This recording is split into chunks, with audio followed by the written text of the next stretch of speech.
Bienvenue dans cette vidéo dans laquelle on va voir 5 manuels pour l'enseignement du FLE.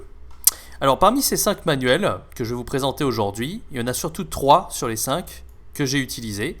Et les 2 autres, en fait, j'ai énormément de collègues à moi qui les ont utilisés et je les ai déjà utilisés très ponctuellement, mais je dois avouer que je ne suis pas un spécialiste. Par contre, sur les 3 autres que je vais vous présenter aujourd'hui, je les ai énormément utilisés. Surtout le premier d'ailleurs, qui est selon moi le plus abouti des 5. Alors, si vous voulez vous-même vous faire une idée des manuels, vous pouvez les consulter parce que la plupart sont des éditions Hachette FLE. J'ai pris un extrait de chaque manuel pour vous montrer plus en détail, mais allez sur le site Hachette FLE si vous voulez voir par vous-même. Avant que cette vidéo commence, je vous invite à rejoindre mes contacts privés dans lesquels je vais vous envoyer une astuce par jour pour l'enseignement du FLE en ligne. Alors n'hésitez pas, c'est vraiment de la valeur en plus. Une vidéo que je fais par jour sur ma chaîne YouTube. Donc n'hésitez surtout pas pour avoir davantage d'informations sur l'enseignement du FLE en ligne.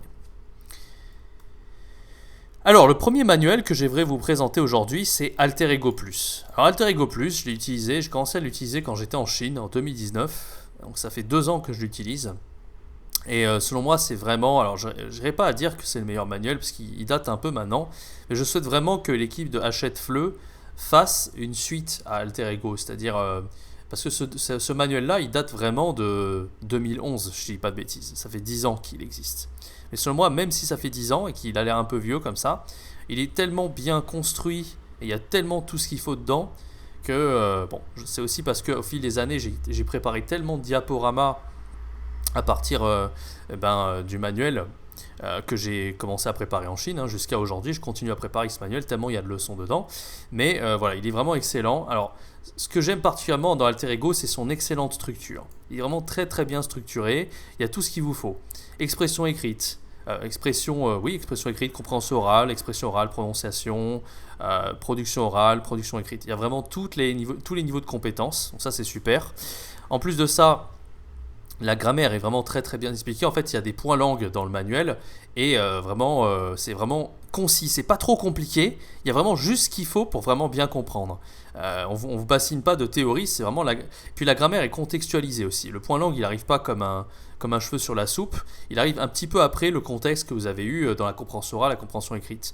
Et c'est vraiment en général pas trop compliqué, bien expliqué. Enfin, moi j'aime particulièrement la grammaire de Alter Ego. Aussi.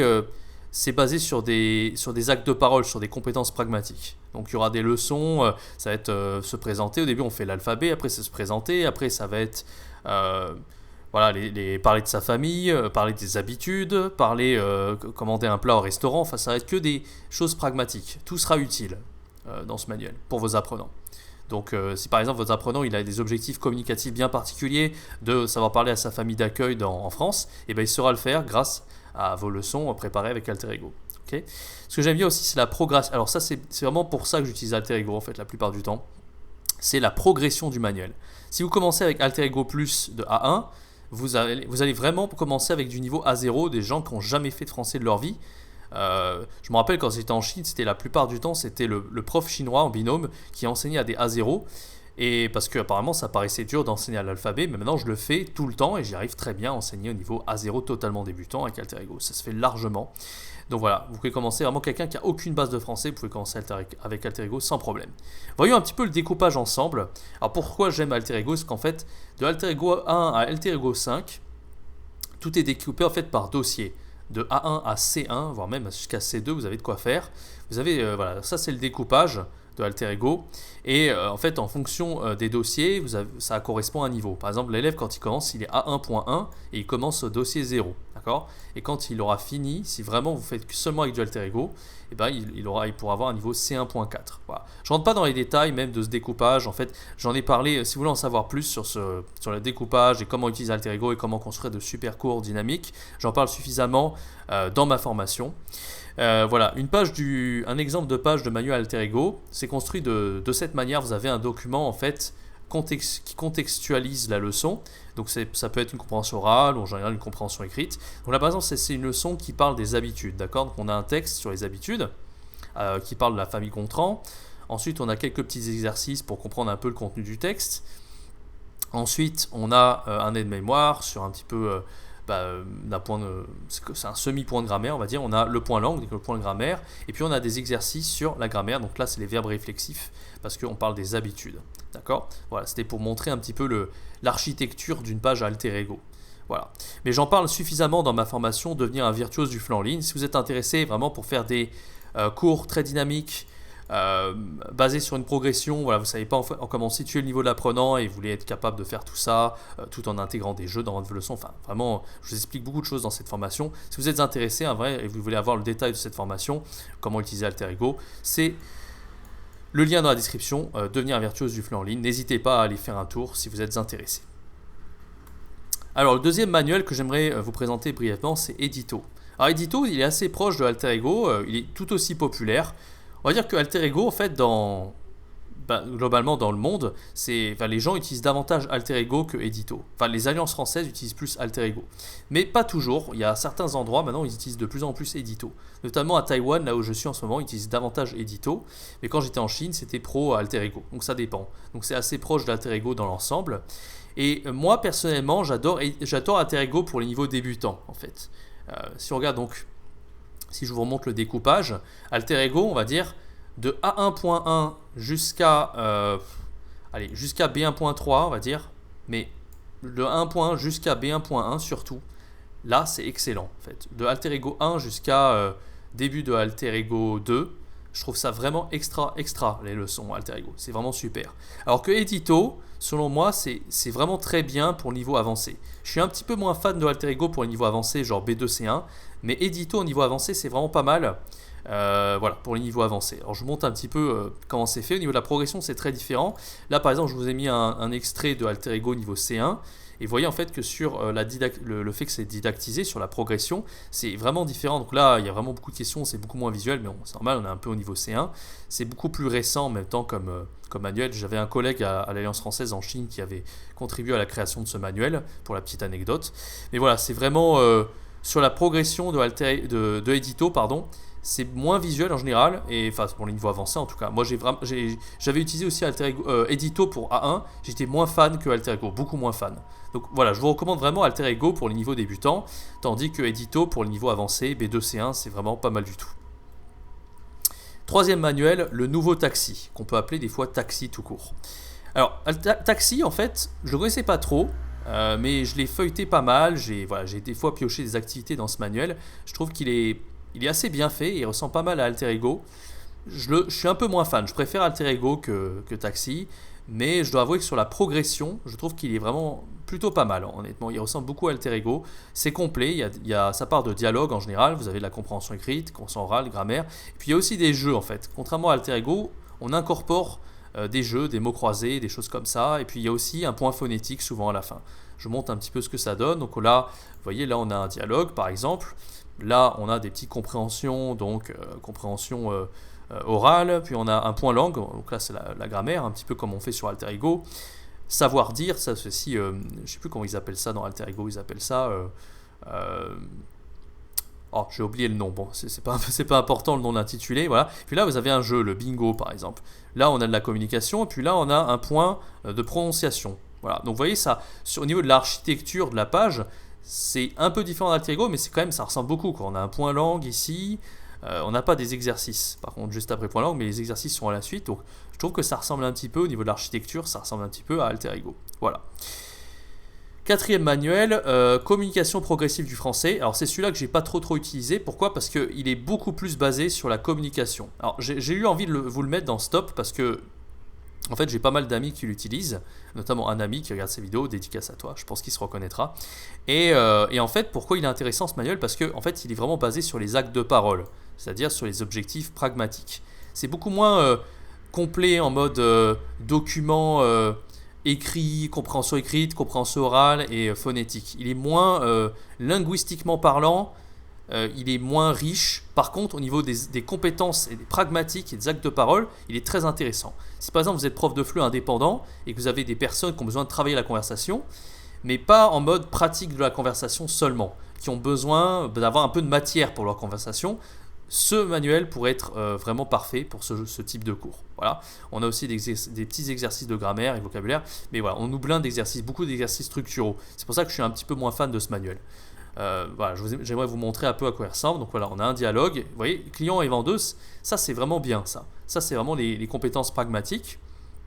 Ensuite, on a un petit peu de grammaire, juste après, le vocabulaire, manière de dire. Puis après, je ne vous l'ai pas mis, voilà, bon, on a une page avec plein d'exercices structuraux. Voilà. Donc ça reste très sommaire, ça reste très simple, mais très efficace. Cinquième manuel, alors si on peut appeler ça un manuel, il y a beaucoup de produits différents. Alors ça peut paraître un peu bizarre, mais j'ai eu envie de le mettre dans ce top 5, c'est Assimil. Alors pourquoi Assimil? Moi, c'est le manuel le plus vieux que j'ai pu utiliser en fait pour apprendre des langues. J'avais commencé avec l'allemand en 2012 et je l'ai utilisé un peu après pour l'anglais, puis je l'ai utilisé maintenant, aujourd'hui, j'utilise pour le chinois. Alors moi, je vous recommande avec vos apprenants d'utiliser l'e-méthode Assimil. Alors par contre, je sais pas, je crois qu'il est disponible pour le français. Mais e-méthode Assimil, c'est vraiment super. En tout cas, moi, je l'utilisais pour les langues, je vous montrais un petit peu comment c'est fait. C'est très différent en fait d'un manuel classique de FLE. Et c'est pour ça que c'est intéressant. Vraiment, c'est pour apprendre des langues étrangères et c'est destiné à des francophones, mais c'est très bien adapté dans l'autre sens pour des apprenants qui veulent apprendre le français. Comment ça se structure en fait, Assimil, surtout les méthodes? On a d'abord des dialogues. Alors des dialogues, donc c'est pareil, compétences pragmatiques avec du vocabulaire très utile. Les audios sont intégrés, il y a juste à appuyer un bouton et ça va jouer l'audio enfin ça va permettre une première fois de lire le dialogue, puis en plus ensuite en appuyant sur un bouton vous allez pouvoir jouer l'audio du dialogue, ok. Ensuite on aura une interface d'enregistrement audio qui permettra à l'apprenant de s'enregistrer, de comparer sa prononciation avec celle du dialogue. Ça c'est plutôt pratique, c'est plutôt bien fait. Ensuite, on a aussi des exercices de grammaire, des exercices où on nous donne... Enfin, c'est pas des exercices, c'est un récapitulatif en fait de tous les mots dans le dialogue qui sont importants en fait, du vocabulaire et aussi des petits points de grammaire. Mais je vais vous montrer dans un instant à quoi ça ressemble. Ensuite, on a un peu... Alors, c'est là que ça diffère vraiment de l'enseignement traditionnel avec les méthodes de FLE, c'est qu'on a de la traduction, version et thème. Alors, la traduction, ça peut paraître très académique, complètement nul pour apprendre le français ou une langue, mais en fait... c'est pas si mauvais que ça, en particulier si vous voulez être capable vraiment d'avoir un bon niveau de production orale et production écrite. Et je pense que c'est souvent ce qui manque aux apprenants. Souvent avec les manuels de FLE, ils arrivent à avoir un bon niveau global, on va dire, ils sont un petit peu bons partout, mais vraiment la traduction, surtout le thème en fait, pour être très bon en production orale, c'est vraiment excellent. Et Assimil vous permet justement de faire ça. Voilà, comme je disais tout à l'heure, il y a les compétences pragmatiques. Je vous montre un petit peu comment c'est situé. Alors là, je vous montre un petit peu comment je l'utilise moi pour le chinois. Donc ça, c'est e-méthode Assimil pour le chinois, mais c'est la même chose pour le français. Vous avez le dialogue, d'accord, et il va vous mettre, donc là, par exemple, vous allez lire le dialogue et puis il y aura un audio qui va jouer en même temps, d'accord. Donc ça, c'est un dialogue en chinois. Donc ça, c'est la première étape, le dialogue. Deuxième étape, vous allez voir chaque petit bout du dialogue, vous allez pouvoir l'écouter et enregistrer votre prononciation en appuyant sur le bouton rouge ici et comparer votre prononciation avec la prononciation originale. D'accord ? Ensuite, dans l'écran suivant, vous avez, donc, je vous disais, tout le vocabulaire qui est important ici. Ensuite, quand vous cliquez donc sur un mot, vous avez donc sa définition. Donc, pour l'apprenant, par exemple, s'il clique sur un mot en français, il aura sa traduction en anglais. Okay ? Et ça, c'est pour chaque petit mot du dialogue qui peut paraître important. Dans l'écran suivant, là, cette fois-ci, on a des phrases qui sont basées sur le dialogue que l'apprenant a vu et il faudra qu'il donne la traduction.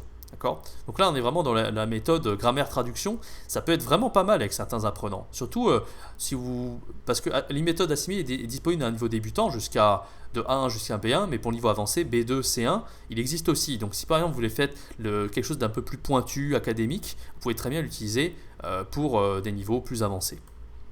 Voilà, et ensuite on a des trous à remplir, donc ça c'est pour la fixation, donc ça c'est pour du thème, c'est-à-dire vous partez de la phrase, par exemple l'apprenant il va partir de l'anglais et il va devoir dire comment il a dit ça en français, tout est construit à partir du dialogue. Et l'avantage en fait l'apprenant c'est que ce qu'il a vu dans une première leçon, il va le revoir éventuellement 10 leçons plus tard, tous les mots qu'il a appris ça va être un esprit d'escalier et tout ce qu'il a appris auparavant, il va devoir le construire petit à petit dans son apprentissage du français.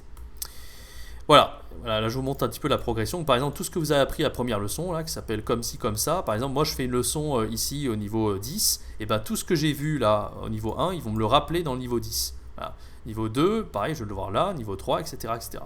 Voilà. Et là je peux compléter et dire ce que j'ai su et ce que j'ai pas su.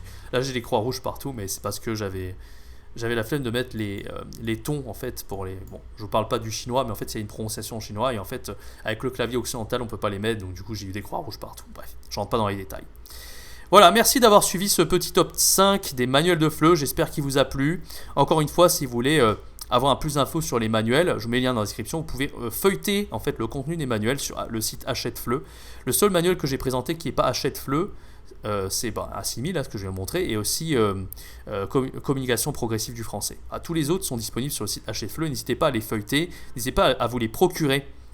Ce que vous pouvez faire aussi, c'est vous procurer la version numérique quand vous pouvez d'un manuel. Par exemple, moi j'ai la version numérique de Alter Ego Plus qui est un peu chère, qui coûte pas loin de 100 €, mais ça vaut l'investissement. Honnêtement, quand vous l'utilisez pendant des années, ça vaut largement le coup. Et surtout que la version numérique est vraiment très bien faite. Vous avez les audios intégrés, vous avez vraiment tout ce qu'il faut. Donc franchement, n'hésitez pas à vous la procurer. Sinon, ce que vous pouvez faire aussi, c'est que si vous avez l'original du manuel, à condition d'avoir l'original, bien sûr, si vous avez la version papier, vous pouvez aussi vous procurer le PDF en libre accès sur internet et construire vos cours à partir d'un diaporama, à partir du PDF. Bien sûr, à condition que vous ayez l'original, bien entendu. Voilà, merci d'avoir suivi ce top 5 des manuels. N'oubliez pas de vous abonner à ma chaîne YouTube. Je fais une vidéo par jour en ce moment pour aider les profs de FLE comme vous, notamment dans l'enseignement en ligne. N'oubliez pas d'activer la cloche, me laisser un like si vous avez aimé cette vidéo, de la partager. Ça m'aide beaucoup. Merci en tout cas de me soutenir. Je vous donne rendez-vous à très bientôt pour une prochaine vidéo. C'était Jérémy. Ciao, bye bye.